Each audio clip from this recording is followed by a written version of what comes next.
He's got something in his pocket. The airport security guard didn't wait for an explanation. He lunged at 79-year-old Robert Hayes, slamming him face first onto the terminal floor. The weapon was Robert's Medal of Honor, which he was bringing to show at his wife's funeral. Blood pooled from where his face hit the ground. His hip, already fragile from shrapnel wounds in Da Nang, cracked audibly. As Robert lay there, unable to move, he managed to press one contact on his phone.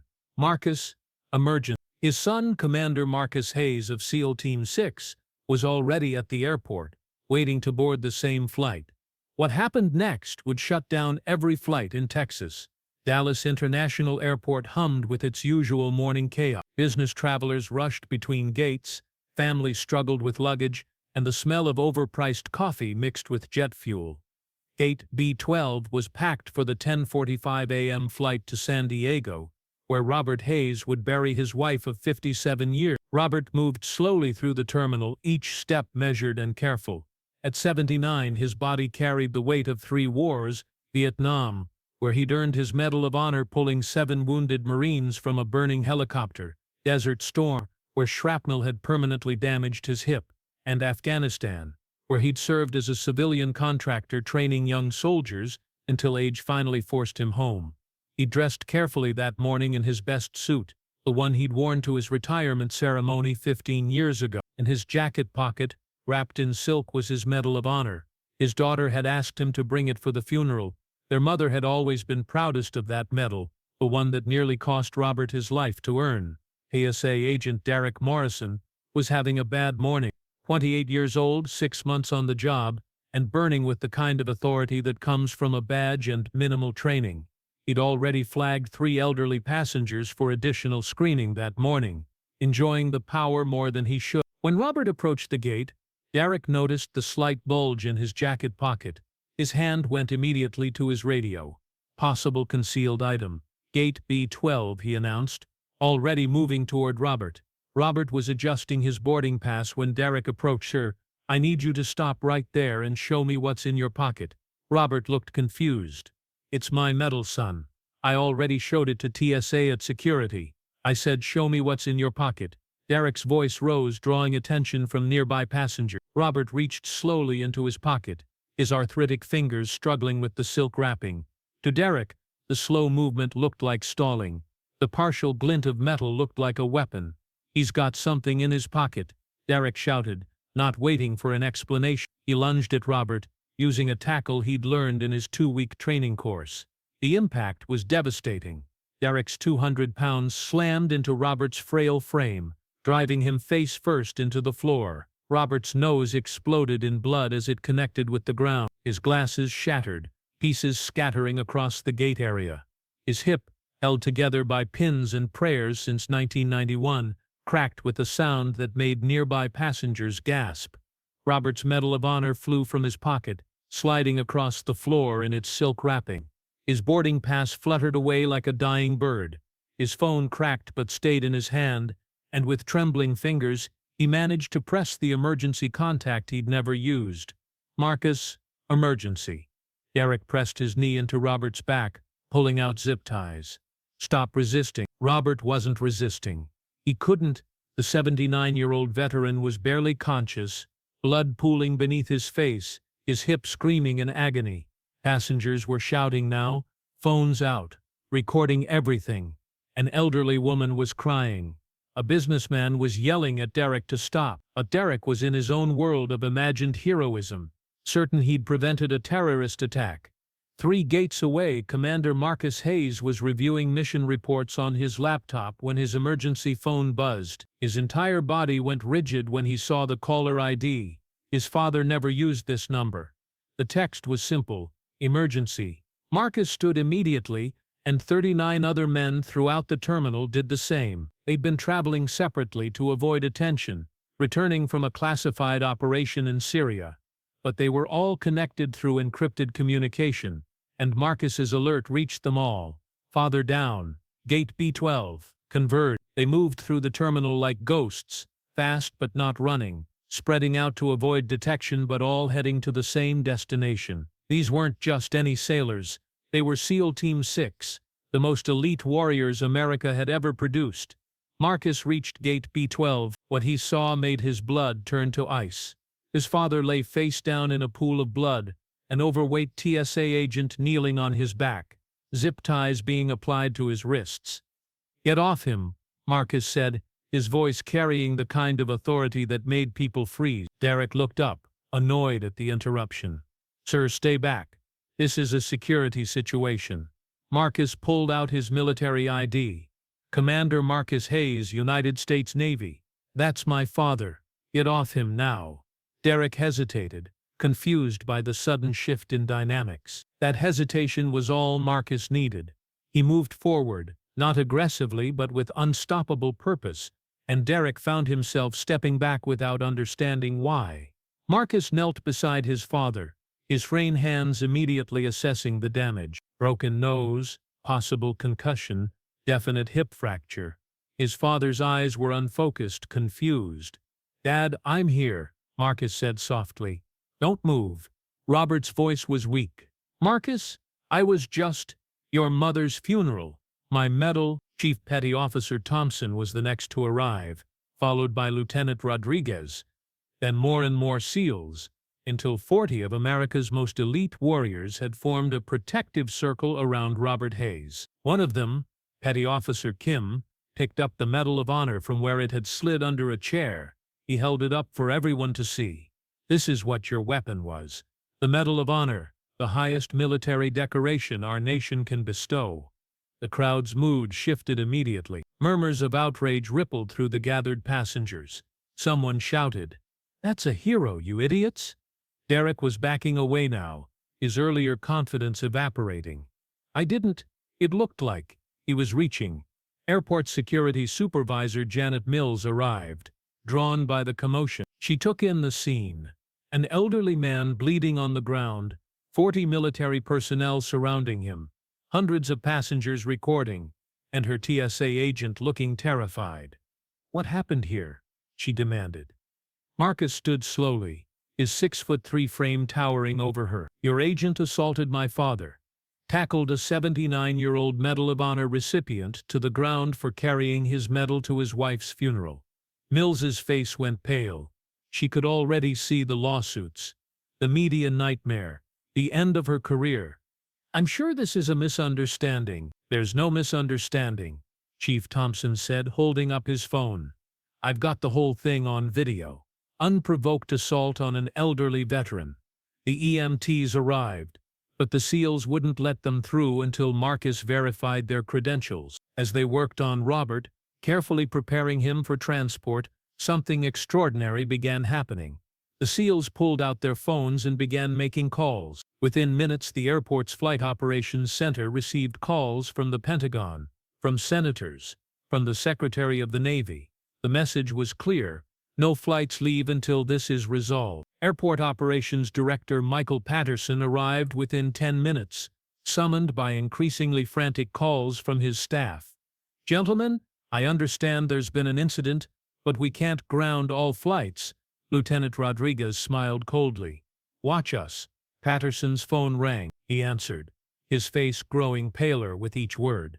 When he hung up, he looked at Marcus. "That was the Secretary of Defense. He says to give you whatever you need." Marcus nodded.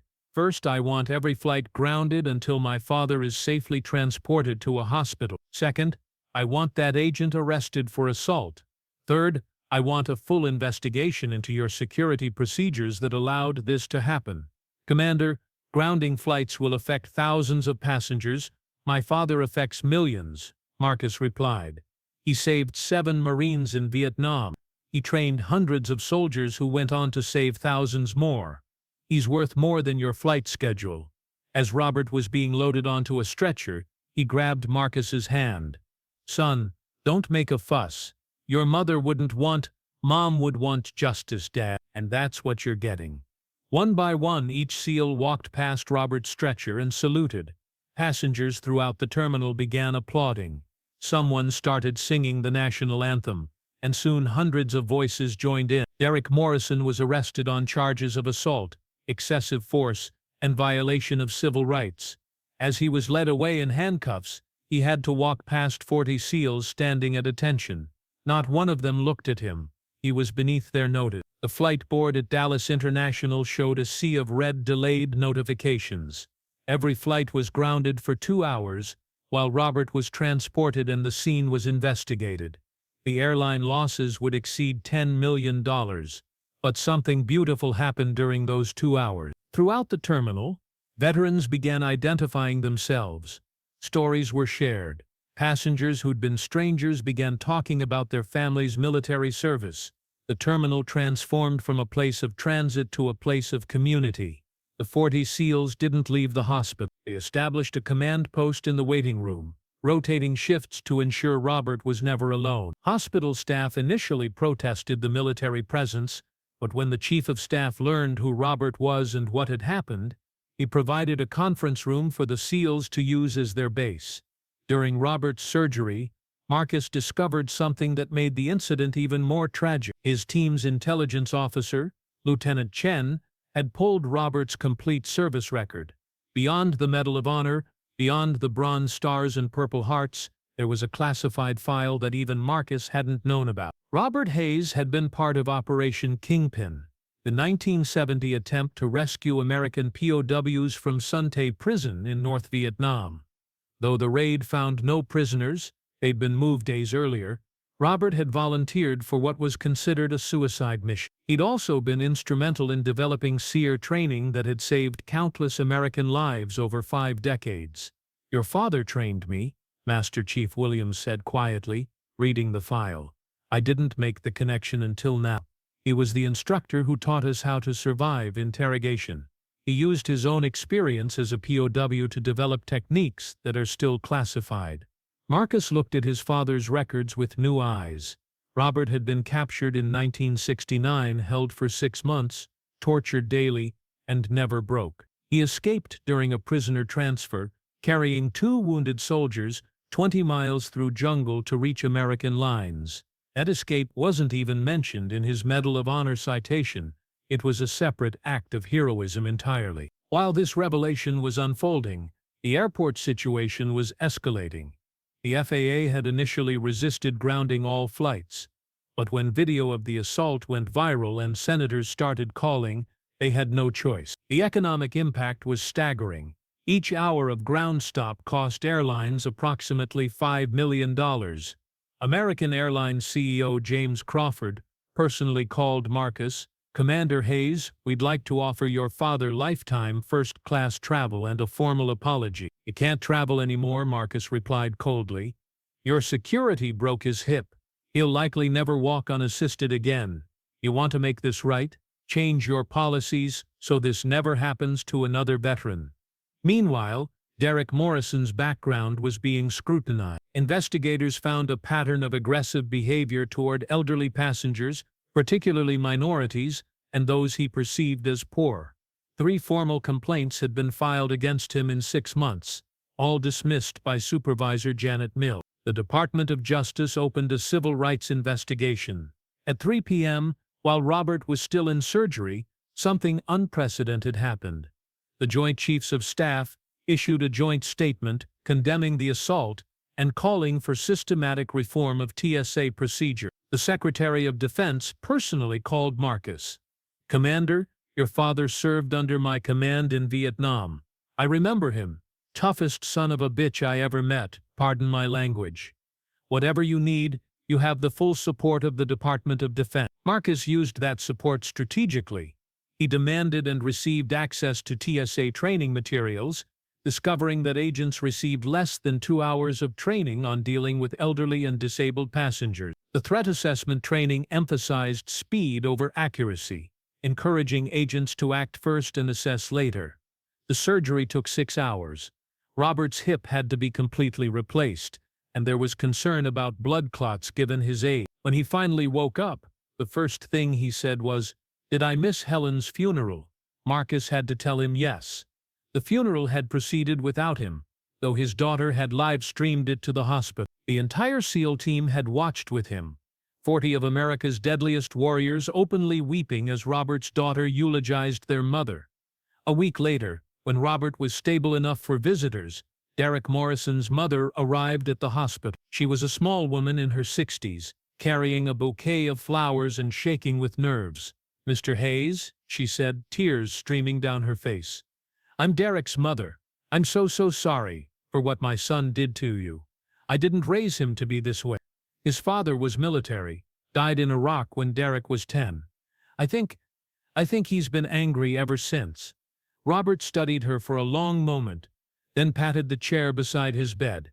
"Sit down, ma'am. Tell me about your husband." They talked for 2 hours. Robert learned that Derek's father had been a Marine, killed by an IED in Fallujah. Derek had grown up hating the military for taking his father, eventually channeling that anger into a need for control and authority. "Your son needs help," Robert told her gently. "Not just punishment, but counseling. He's carrying pain that's turned into cruelty. Prison might break him, but therapy might save him." This meeting led to an unexpected development. Robert advocated for Derek to receive mandatory counseling as part of his sentence. The judge agreed, sentencing Derek to 18 months in prison, followed by 2 years of mandatory therapy and community service with veteran organizations. The video went viral before Robert even reached the hospital. Justice for Robert trending worldwide within hours. The footage was damning. A TSA agent attacking an elderly man without provocation, the Medal of Honor sliding across the floor, blood pooling beneath a hero's face. Marcus gave a press conference that would be viewed 50 million times. "My father earned the Medal of Honor by pulling 7 wounded Marines from a burning helicopter under enemy fire. He's been shot 4 times, survived 2 helicopter crashes, and spent 3 years in physical therapy learning to walk again. Today, he was brought down by an overzealous TSA agent who saw an old man as a threat rather than a hero. He held up his father's Medal of Honor. This is what that agent thought was a weapon. This represents the highest valor our nation recognizes. My father was bringing it to my mother's funeral because she was proud of it, proud of him, proud of his service. Instead of making it to her funeral, he's in surgery." The consequences were swift and severe. Derek Morrison was fired immediately and charged with federal crime. Janet Mills resigned in disgrace. The entire TSA underwent mandatory retraining on dealing with elderly and disabled passengers. The airline provided a private jet to fly Robert to San Diego once he was stable enough to travel. The 40 SEALs accompanied him, standing honor guard at his wife's funeral when he attended in a wheelchair. His face still bruised, his body broken but his spirit unbroken. At the funeral, Robert spoke from his wheelchair. "Helen always said I was too stubborn to die. I guess she was right. I'm sorry I was late, honey. Had a little trouble at the airport." The crowd laughed through their tears. The incident led to the Hayes Protocol, new TSA procedures for dealing with elderly and disabled passengers. Metal detectors would no longer be the trigger for tackles. Verbal de-escalation became mandatory. Veterans carrying medals or military items would be treated with respect, not suspicion. Robert recovered, though he never walked without assistance again. The Navy SEALs established a rotation, ensuring someone was always available to help him. He became a grandfather to 40 of the nation's most elite warriors. 6 months later, at a White House ceremony, Robert received a formal apology from the president. As he was wheeled to the podium, every military member present stood and saluted. Robert returned it from his wheelchair, his Medal of Honor gleaming on his chest. "I don't need apologies," Robert said into the microphone. "I need change. Every day, elderly veterans are dismissed, disrespected, forgotten. We gave our youth to this country. The least you can do is give us dignity in our old age." The Dallas International incident became a case study in excessive force and the importance of de-escalation. The video was shown in every police and security training program in the country. Derek Morrison, from his prison cell, wrote a letter to Robert.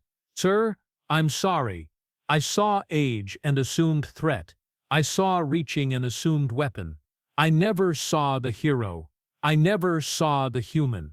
I'm paying for that blindness now, but you paid a higher price. When I get out, I want to work with veterans, to learn what I should have known that day. That heroes don't always look like movies. Sometimes they look like grandfathers." Robert wrote back, "Son, you've learned the most important lesson. People aren't threats to be neutralized. They're humans to be respected. Serve your time, learn from it, and do better. That's all any of us can do. The ripple effects continued for months. TSA implemented the Hayes Protocol, requiring verbal de-escalation for all elderly passengers. Airlines created veteran advocates positions at major airports. The VA expanded its travel assistance program for elderly veterans attending funerals.